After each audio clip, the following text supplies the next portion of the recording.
I've asked Mel to put this float tank on the screen so you can get a visual. Maybe if you need to see it, have a look around the corner.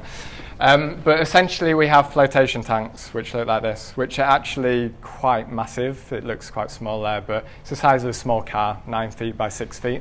And it's full of 12 inches of water. The water's heated to your body temperature. And it's full of 1/2 ton of Epsom salt. So when you close the lid, what happens is there's no sensors. There's no sound, there's no light, there's no touch, because when you're still you can't feel where the water begins and ends. And there's a complete feeling of weightlessness. So all of your senses are taken away, and you float there for about an hour. And many amazing things happen. What mainly happens is something called interoception, where all the external senses have disappeared, so you become very aware of your internal senses. And essentially that's a scientific term for meditation, because you become very aware of your emotions, you become very aware of any bodily tension, and when you become aware of something, then you can start the process of releasing it. So this is what we do, and that's what floating is. Okay, so Floatworks. Floatworks is 27 years old in this year, 2020, which is an amazing achievement. I've been looking into how long companies usually survive, and about 50% of companies go out of business within 5 years. And the average expectancy or mortality rate for a company is about 10 years. So to be coming to the end of the 3rd decade is quite an achievement for Floatworks. It's very hard to start a business, and it's even harder to keep it running for that amount of time. I can't take all the credit for that, or very little of the credit, because I would have been 7 when it was set up. No, I didn't set it up when I was 7. So my business partner, Tim Strudwick, he launched the company in 1993. He'd been floating a little bit in London, but it was quite esoteric, like in somebody's back garden or down an alleyway. And he thought, I can do this a lot better. And he went and did it, and he set up Floatworks. And he launched a flotation centre in London Bridge and grew that to 9 flotation tanks over the years, which became the biggest in the world. So he's quite an inspirational figure to me. And during that time as well, he also designed these pods, because before they looked like coffins and they weren't very user-friendly. They did. That's why it wasn't very mainstream, because people didn't want to get in. Because they were. So he said, look, let's make it look like a car. Because people like getting in cars, and he engineered this, and it's very beautiful, and now people love jumping in it. So that was fast forward to 2015, and I was in banking, and I was struggling a lot with anxiety, depression. I had a back injury which I was really struggling with, and my physio directed me to go and try floating, because he wanted me to relax to help my recovery. And I had a life-changing experience where it was the first time in many, many years where I'd figured out how to switch off. I just felt my body, I relaxed my mind, and I came out feeling better, and I'd felt really shit for a long time. So that was quite an amazing experience for me, and I told my best friend to go and try it, and he did the same. And fast forward a few months later, we'd approached him to come and buy these pods, and we decided to go into business together, because Floatworks he'd moved out of his old premises for a few months, so he was figuring out what to do next, and we decided to relaunch together. We launched in April 2016, relaunched in Vauxhall. Me and Ed have been trying to figure out how to run a flotation centre. And now, 4 years in, a few months ago, we opened our 2nd site in Angel. So we now operate 10 flotation tanks, that makes us the biggest provider in Europe at the moment. And it's been a fantastic journey. Okay, no problem.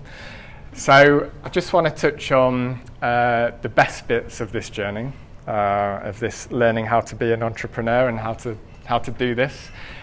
For me, the best bits are seeing the impact that it's had on people. So that's our customers. We have 450 members at the moment, and for example, last year we delivered 20,000 floats, and that was 7,000 unique people.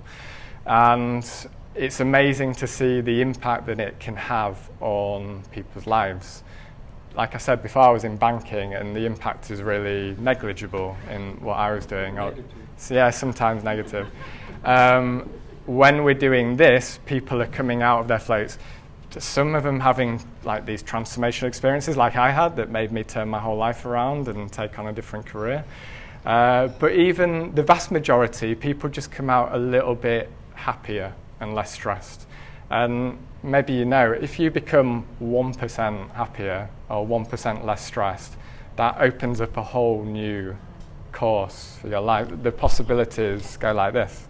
And we do that every day with the people that come and float with us, and that's why this is so enjoyable. Even it makes the hard bits worthwhile. And then the impact that it's had on the team and the people we hire, we put a lot of emphasis on our people because it wouldn't be anything without them, and we spend so much time and energy and resources on creating a culture that allows them to express themselves and to grow and to learn new skills, and we try and create a bit of a family at Floatworks. And when we see people really take that on board and really become the best versions of themselves, which fortunately just happens so regularly, again, it makes all of this worthwhile. Finally, the 3 key lessons that I've learned from trying to be an entrepreneur. The first one I've learned is patience. After we first set up, I then got very impatient, and every day I was sat at my desk wanting to open more sites, wanting more customers, wanting to hire more people, more, different. And it wasn't good for me. I was very frustrated. Sometimes, I was, feeling depressed again sometimes when I was always thinking about what I didn't have. And you can't control the outcome. All you can do is do the right things every day and do something that you believe in, which is my second learning, which is to focus on day-to-day execution. So have a clear plan and every day do the absolute best that you can do. Try new things, learn every day, and focus on that short-term work ethic. So if you have impatience in the short term, you work every day almost relentlessly, deliver, and you have patience in the long term, then that's when the beautiful things happen. A lot of people have that inverted, where they're impatient in the long term. They want everything now, like I used to. They want a house or car or a different job or whatever.